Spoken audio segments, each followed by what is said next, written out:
Ikhwata al-iman, mwanamke Allah jalla fi ula amempa uzuri.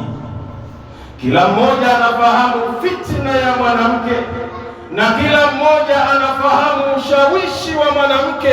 Sasa ile hijabu mwanamke anapokwenda kuivaa huwa imestiri na kuficha ule uzuri wake na zile fitna zake. Lengo ni nini? Ili wasiweze kuwashawishi wanaume na kuwaingiza katika hatari. Lakini leo mwanamke ukimwambia maneno kama haya, unatakiwa ustiri na kuulinda mwili wako na uzuri wako ufiche, anakuuliza sasa, yule mwanamume ambaye atakayekuja kunioa ataona vipi uzuri wangu ndio anijue mimi ni fulanatu binti fulani ili niweze kuolewa? Ikhwata al-iman, napenda kutoa mfano mdogo tu wa kiakili. Wakati unatembea kwenye ardhi ya Allah jalla fi ula, mbele yako ukaona peremende mbili. Peremende ya kwanza haipo katika mfuko wake, lakini peremende ya pili imehifadhiwa vyema katika ile lailoni mfuko wake. Ni peremende gani ambayo utaweza kuiokota na kuitumia? Bila shaka ni ile peremende iliyolindwa na kuhifadhiwa, ile ambayo iko wazi tayari. Kila aina ya uchafu umefika kwenye peremende kama ile, vumbi, nzi imekanyagwa. Huu ndio mfano wa mwanamke ambaye hahitaji vazi la Allah, hahitaji kujistiri. Huyu sio mwanamke wa kumweka nyumbani, itakuwa unaweka matatizo ndani ya nyumba yako.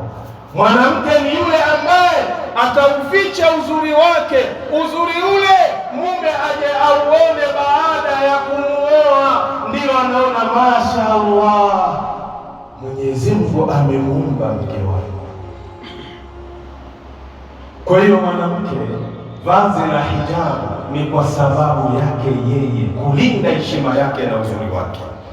Qala jalla wa ala fi kitabihi, Allah amesema katika kitabu chake, wala yubdina zinatahunna illa ma dhahara minha, na wala wasidhihirishe wanawake mapambo yao katika mili yao, isipokuwa yale mapambo ambayo yatakuwa hayana budi kudhihirika kutoka kwao.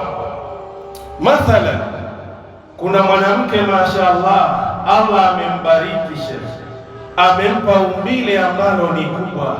Hata akivaa ile jilbab, akivaa ile hijab, kuna sehemu za mili bado zimeinuka, bado zinaleta mitihani.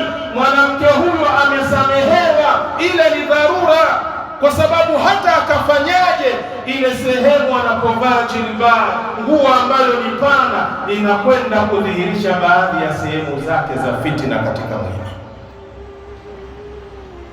Lakini mwanamke hafai kudhihirisha mapambo yake.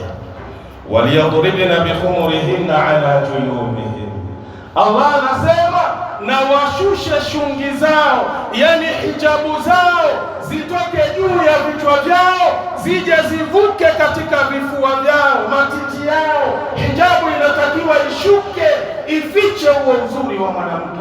Huyu ni Allah, sio Ustadh Isa, ni Allah jalla fi ula.